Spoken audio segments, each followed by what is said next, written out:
Now for my Better Business thought of the week. It is more important than ever to teach your kids about money.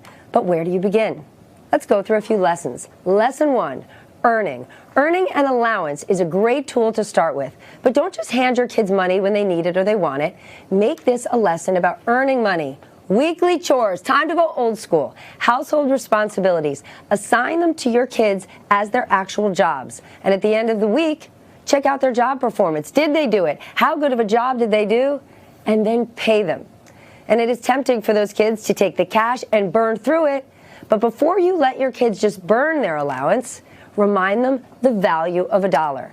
And that's what lesson 2 is about. Spending and understanding value. Spending allowance should be thought of like a wage. Get your kids thinking about how many hours they need to work to buy something they really want.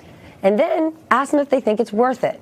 Savings can be an overwhelming idea, but not if they've got a goal. Look at me. I have a feeling you think I'm no stranger to a party. That's true. I love a good party. But if I told you that every single Saturday night in high school I babysat, would you believe me? Well, you should. I found a family that would pay me $50, sometimes $100 if I babysat them. And I looked at value. I said, what could I do on a Saturday night that's worth $50? Sadly for me, nothing. And so I babysat every single Saturday. And so for lesson 3, let's stick with savings. Just $2 a week. Imagine you gave your kids $2 a week. All year long, that's $104. If you said to your kids, I'm going to pay you $104, they'd be excited. So what do? Strike a deal if you can.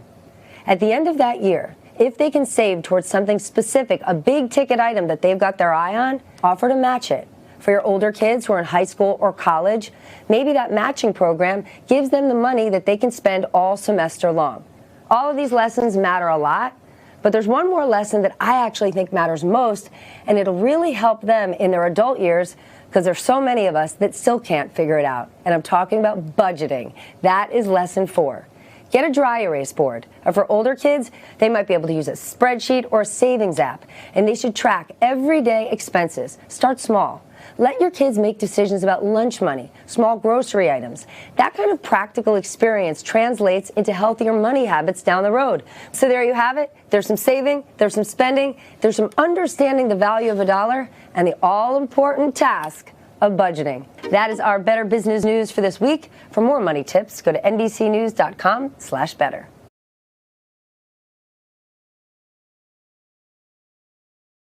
Hey, NBC News viewers, thanks for checking out our YouTube channel. Subscribe by clicking on that button down here and click on any of the videos over here to watch the latest interviews, show highlights, and digital exclusives.